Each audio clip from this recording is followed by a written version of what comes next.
This definitely won't be one of those death by PowerPoint shows. I've made a few notes to keep me on track here. And it's really my experience in the problems I've seen in getting across financial principles to non-financial managers. And I also saw that most managers who came on programs at Wits Business School, for example, were of the non-financial matter variety. So I also think back to the 70s, yes, I'm that old, where the first programs in the finance area were called How to Read a Balance Sheet. I remember those. And unfortunately, this is where I think the industry, let me call it that, is going a bit wrong, where there is this focus on financial statements.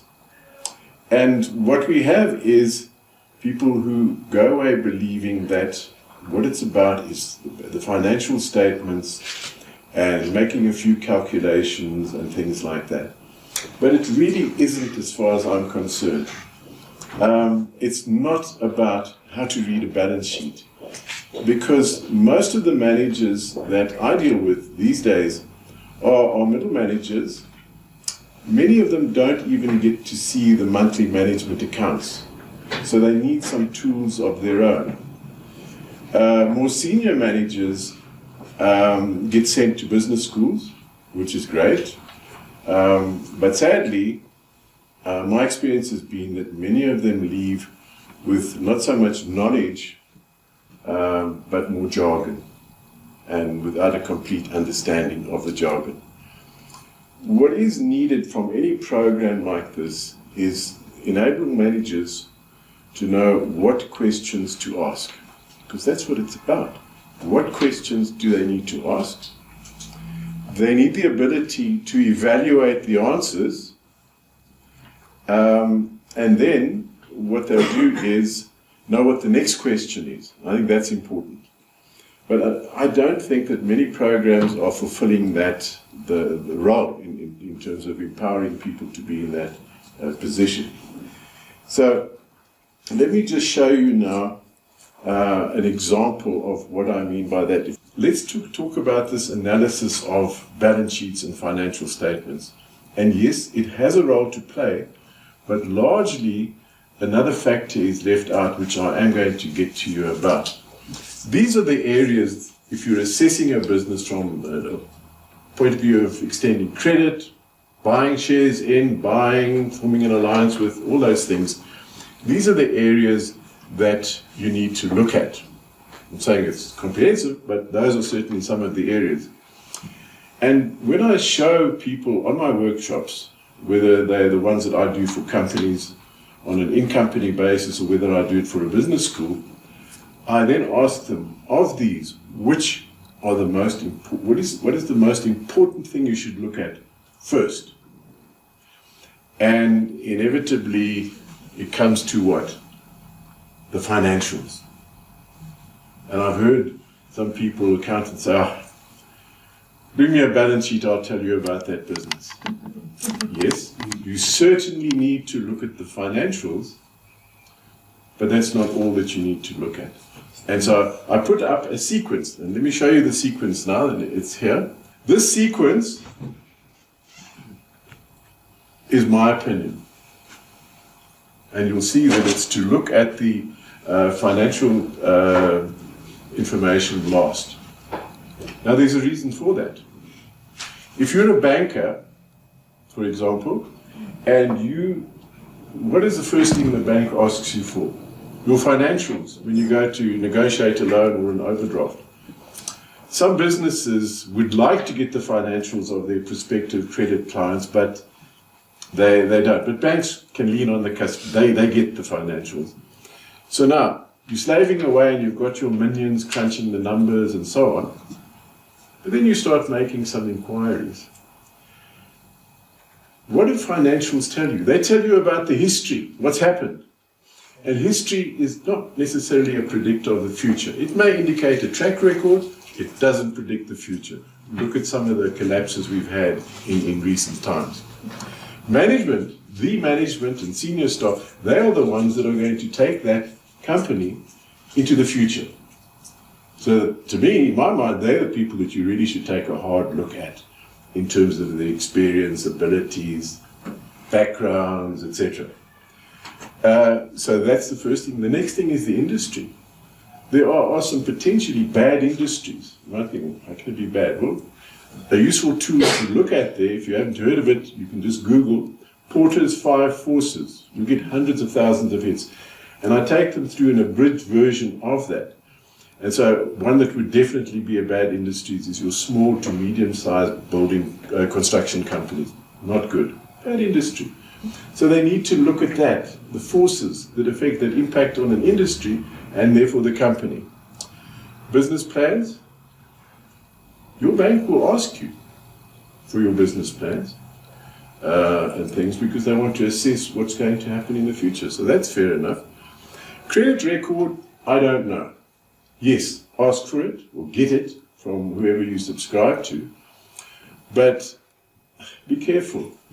I used to say that if you could draw up a list of the last 1,000 companies, TCs that have gone into liquidation, and you could turn the clock back and look at the credit bureau's records the day before they went bust, they would, 98% of them would have totally clear credit records. Now, that's just was my thinking. Now, a couple of years back, I ran an assessment for a group of managers, credit managers. It was organized by the Institute of Credit Management. And I told them what I thought about this thing about clear records, and they said, no, you're absolutely right. So that doesn't tell you a lot, but you need to do it anyway. It costs you a bit, but it's worth doing there. Collateral, it's normally banks that can get the collateral. So, but you never know, you might be able to get somebody to sign their lives away on their property or something to open an account with you because you extend credit for them. And then lastly, the financial position. Now, can you imagine you're a bank or somebody that's going to lend somebody some money. They've given you their financials, you're working on them, and then you find out some things in the management area that make you think, I don't want to do business with these people. So you tell them, sorry, we can't give you a facility or a loan. And they get all indignant and they say, well, we gave you our financials, our auditors are, naming one of the big four, and they say our financials look great, we look sound. You can't at that stage turn around and say, yeah, but we heard that you're a bit dodgy as far as business operations are concerned. You can't say that, can you? So you're in an awkward situation. So look at I'm not discounting the importance of the financial information, but the other areas that you should look at first. So that's the sequence. The other problem with the how to read a balance sheet thing is that it is limited. The ratios that you calculate, all of that stuff that you're required to do is not rocket science. I mean, it's simple arithmetic. But there are problems. And one of the problems that I came across is this. This little booklet was used at a certain business school for as long as I worked there. I never used it on any programs that I ran because I didn't like it. And it's written by, now you've all heard of ratios, financial ratios, current ratios, things like that. This book is written by a chap with way more qualifications than me. He did a master's in commerce in accounting, and he's a chartered accountant, he said. In this book, he refers to a current ratio, and he says, from his example, it's 3.5 to 1. Banks and other short-term lenders of money look for a ratio of 2 to 1, so X company is in an extremely healthy position. Is it? We don't know. We don't know. Unless we've gone deeper into it. You can't look at one ratio in isolation. You look at things like their debtors' days, what's happening there. You look at things like their stock turnover and all of that. But the other thing is this. This is so misleading. And yet thousands of people have done management courses at this business school and they're out there and this is what they think. You can have a company that has a ratio of 1 to 1. less than 1-to-1. This would be like a pick and pay type operation. Or if a company has an extremely strong brand, can you think of a stronger brand than Coca-Cola? They operate with a negative current ratio. There's nothing wrong with them. It's just how it is. You pay Coca-Cola when you're supposed to pay them, or you don't get supply. So then they can run with this extremely tight current ratio because they're not going to run out of cash. So these are things that are, in my experience, are not addressed properly on these. Now, that's leaving that behind now. The other thing is that people that I have on programs are mainly in your middle management area. The more senior managers, as I said earlier, get sent to business schools. But, you know, my guys that I get on the program, they manage resources. So those resources could be people, spaces, machinery, plant, etc. And they see the result of their management in cost reports. But many of them don't really understand what costs are. And I do my best there to introduce them to this. So what we do is I take them through what I call the profit triangle. So let's just have a look at that. It's something which I take them through. And Roger, let me just introduce it to you first. So the next one tells you what it consists of. There we go. So margins, that's the difference between selling price and cost prices of whatever you're selling. Then you have your volumes, and volumes is the physical measure of what's being sold. So it could be kilograms, time, kilometers, all those sorts of things, cubic meters. And then the other factor here on the triangle is your expenses, your overheads, running costs, etc. Later on, they will learn what these things are exactly. And then I take them through a discussion where I say to them, now, I just want you to imagine that you're the manager, a manager in this business. It's not the one you're working for now. Let's just keep it as an example. So what specifically can you do to improve profits?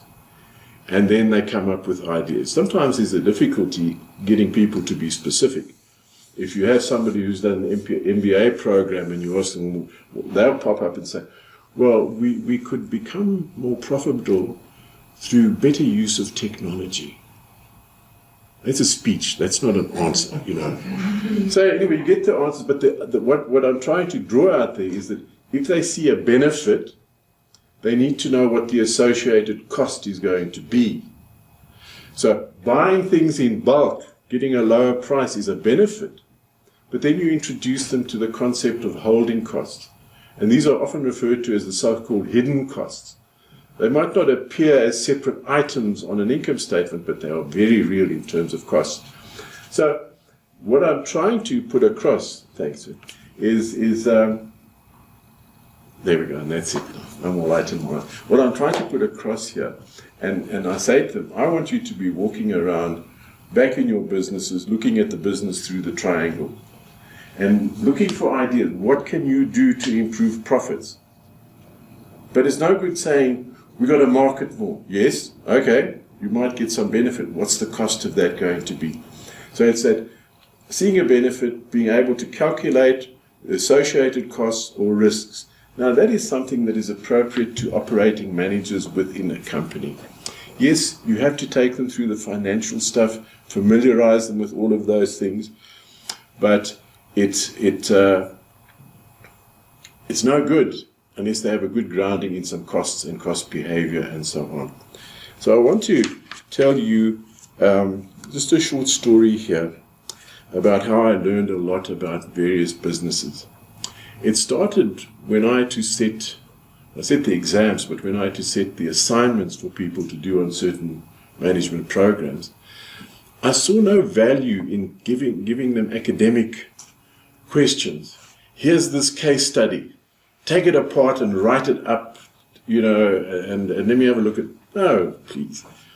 I would say to them, in your company, what could you do to improve on the profits. Exactly how would you do it?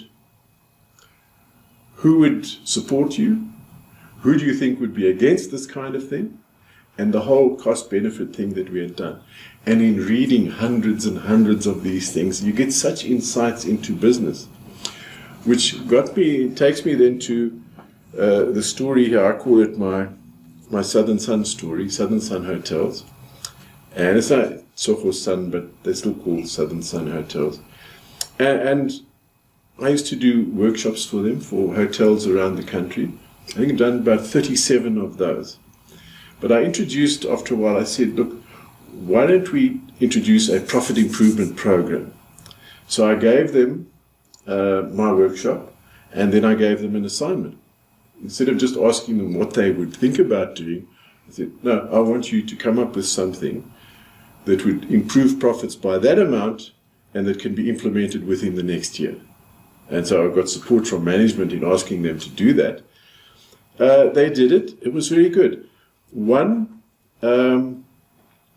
hotel, a smaller hotel down on the coast, smaller in terms of the other Southern Sun hotels, I had set them a figure of 400,000 Rand, not trying to, make it extreme and unreachable.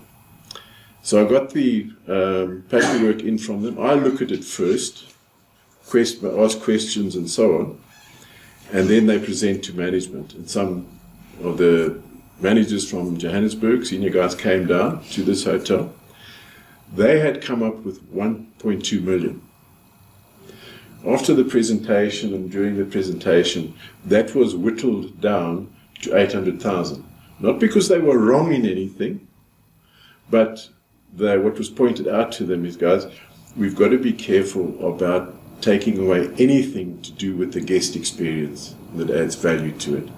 And so I thought that's a good way of getting people to understand costs and finance and costs and benefit, etc. And then I ran another program. This was through a business school because there was going to be a certificate involved. And it was run around the country, Cape Town, Durban, Johannesburg. They also got an assignment like this in syndicates. And I saw them, and they were very good. I thought, okay, well, they'll get a good mark, because they were getting marks. And then my person at the Southern Sun said, they need to present to management. And I thought, there was nothing wrong with the assignments, but I thought, can you imagine, you're some junior manager, head of department, and so on, and now you are faced with the CEO, etc., etc. And then it was off, and then it was on. And then eventually the day came when it was presented. And I was there, and there was the entire, at the director type level, management team there, etc.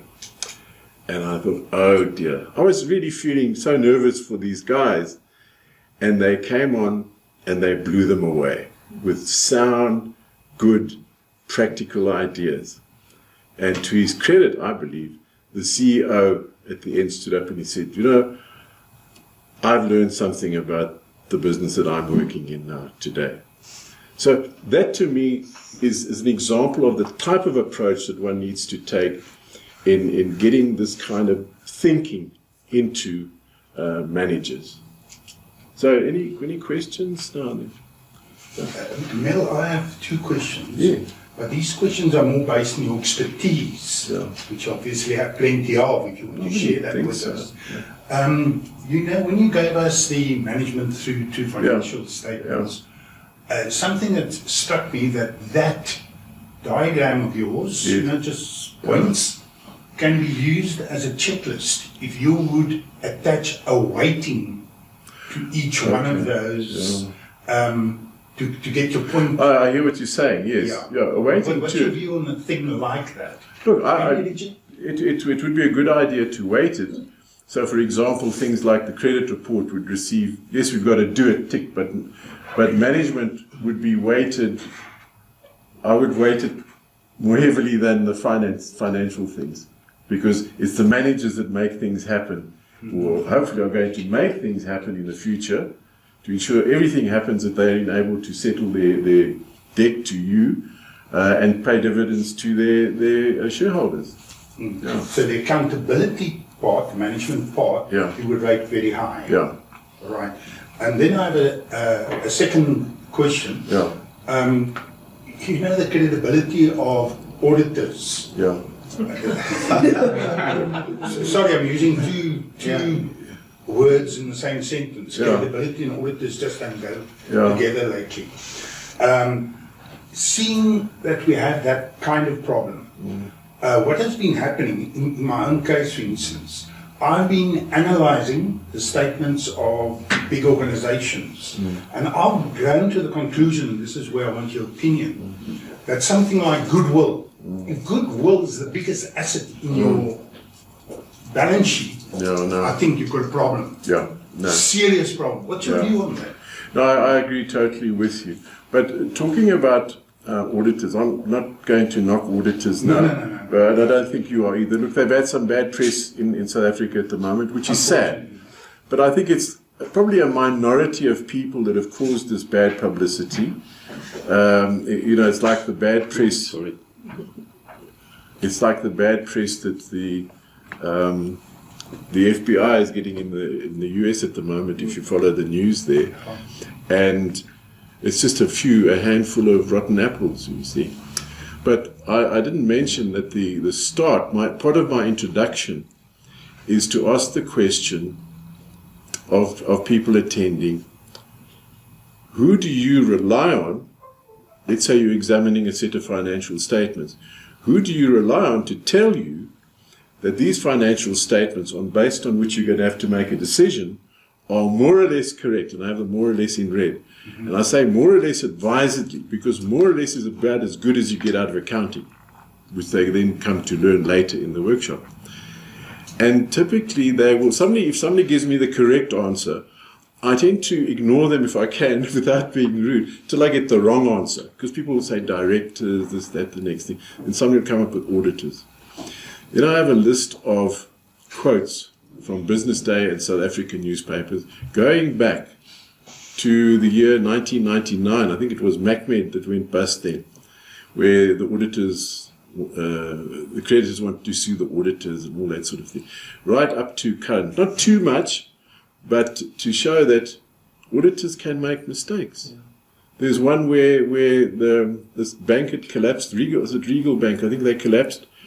And in the inquiry, the partner, forget the name of the auditing firm, said the numbers were wrong to the tune of how many tens of millions because the management had lied to the auditors. It is possible for senior managers to mislead auditors. So you can't always blame the auditors. Anyway, go through the whole thing and then I can get back to what the real answer is. Who do you rely on? And you rely on yourself. That's it. Sorry, go ahead. On the issue of the goodwill thing, I've done my own private analysis, and everybody knows about sign-off and so on. The danger signs were there, where goodwill sort of became, like I just mentioned, the most or the highest asset in the financial statements. The biggest retail type company on our stock exchange is in the same, I'm going to call it a predicament if you know what I mean by that, where goodwill is making up for what I believe is bad management. Your view around that? Yeah, I agree, because it's most, I try and put across to people that profit is an opinion and cash flow is a fact. And which is true. And by the time I'm finished with them, they understand the story about the CEO who goes into his financial director and says, well, what's our profit going to be this year? And the financial director says to him, I don't know, you haven't told me what you want it to be. And that is because profit is an opinion, cash flow is a fact. Now, that goodwill number is arrived at by somebody or some group of people within the company's opinion. And the tough situation the auditors are in is that it's their client. They're not an independent. They've got their professional standards, I accept that. But hey, it's their client. And it goes back to that thing about financial statements telling it's the history, you know, it's the history. What's it worth in the future? Any item you see on a balance sheet has a questionable value, like inventory. It's worth that, but a month later it could be worth something totally different. If you're dealing in technology and you have a few million rands worth of this stuff in inventory, and a month later somebody could come up with something which makes it worth nothing. Okay, that's an extreme example, but it can happen. Okay. Thank you for that. All right. Well, I was going to say I quite agree. I agree with your analysis because my experience in Nigeria, where I come from, when it comes to credit and financials, we play down on financials. We don't focus too much on financials because we have seen series of instances where financials have been manipulated to suit what the bank wants. Oh, yeah. These guys know exactly what you are looking for. Yeah. And they will tell whoever is a chartered accountant to prepare their financials to meet your taste. Yeah. We've had companies that were given clean bill of health, and then 1 year down the line, they are being liquidated. Yes. Even banks Yes. that were given a clean bill of health, Yeah. then 2 years down the line, they were in distress. Yeah. So, in my opinion, financials, we should not pay too much attention No, to you the don't financials. ignore them, but Yes, they've we don't lost ignore on my them, list. Yeah. but it doesn't rank, Yeah. top there. Yeah. So I think management, like you did rightly said, very, very important. Yeah. What's the track record of these people, their character? Yeah. Over time, where have they managed before? How have they managed previous companies they have worked in? Right. You check the antecedents, Okay. and I think then your own intuition now comes into play. Are you comfortable with this set of people? Yeah. You want to go ahead. There is always that reliance on you at the end of the day to decide you want to extend or you don't want to extend. And one needs to do a fairly good investigation because some people, or what you call a quick study, they've been around in the business for a little while and they can sound like experts in that business. Be careful that that's not taking place, man. I think it's a good idea to have two different sets of financial statements, one for the tax man and one for the bank. The tax people have got more brains than what people give them credit for. They certainly They have. had. And It's a brain drain. no, it's you don't get away with that type of thing. If you I've got a blog on my website, and one of the articles I've written there is how does the taxman catch you? And the answer is with patience. They're not out, they will examine the returns and the VAT returns and everything like that, but I don't think they're spending a lot of time because they don't have the resources to catch people who aren't paying income tax. Why don't they have to worry? Well, if you accumulate any assets over time, one of the harsh realities in life is that you do have to die sometime. Now, if you have a lot of assets, your estate needs to be wound up. And in the process of winding it up, it has to do a little trip to the receiver's SARS office. See, I'm old in that receiver's office, SARS. It has to do a little trip via SARS, and they will look at it and they say, wow, but we've never heard of this chap. So let's make it a man that's done. Calling the poor widow. Man, according to the assets that have been accumulated here, or there's been underreporting of income, it's inconceivable with the income that your husband has been reporting to have acquired all these assets. I mean, he would need to have earned X amount per month and year to acquire these assets. So clearly he hasn't been as frank with us as we would have liked him to be. So we're going to make an assessment of this. Then of course there will be penalties and there will be interest. Boom! There they catch up with the tax. And the widow then is left maybe with nothing. I heard this week of something, to make a direct translation from the Swedish term. It's a doodskoonmaak, the death cleaning. That Oh, means okay. you get Yes. rid of your assets before you die, Yes. so that it's not part of your estate and that your poor beneficiaries will not have to deal with what But you there say. are laws about that sort of thing too. You know, so. Okay. Can I have one question? Yes. Well, yeah.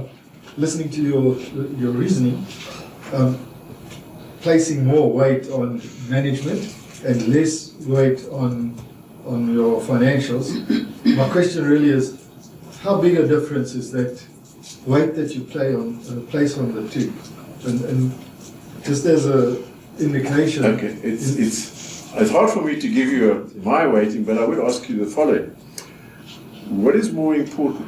What's happened in the past or what's going to happen in the future? Yeah. No, obviously. And what's so in the yeah, there's future. that, because it's, as I said before today, it's the management that will take that business into the future with their expertise and so on. The financials it's the report card of what happened in the past, but it's those people that have to make it happen in the future. Them and the teams that they put together. You know, everybody in a company plays a role. And that's why, again, just in closing maybe, that it's so important that everybody at all levels within an organization needs to have some understanding and be able to calculate, before they make a decision, what the cost of a wrong decision will be, should it be a wrong decision. And the only way they can do that is to understand something about costs and costing, and something about how things filter through to the financial statements. Okay, will I be correct then if I say that the answer to the question, or the weight that you place on your financials, will actually be determined by what you found from what the quality of the management is? Yeah. Because most often I'd see financials as a reflection, or the quality of the financials is a reflection of the quality of the management. Yeah, but there's a certain large company that had very good financials for many years, and yeah. Okay, but then again, The- what was the management's role in that? Yes. If you had detected the wrongdoings of the management before, you would have known not to place so much value on those financials. Do Yeah. you understand what I'm saying? Yeah, no, I agree with you. But that's why I say the management is so important. Absolutely, absolutely. Thank you very much. As our friend from Nigeria just said, you know, that people can fiddle the financials and fiddle, just present things in a way and talk to the auditors in such a way that the auditors accept them. You know, because you can't check every single transaction. Yeah. And what do you think about taking samples and checking on these samples? Yeah. All right. Thank you.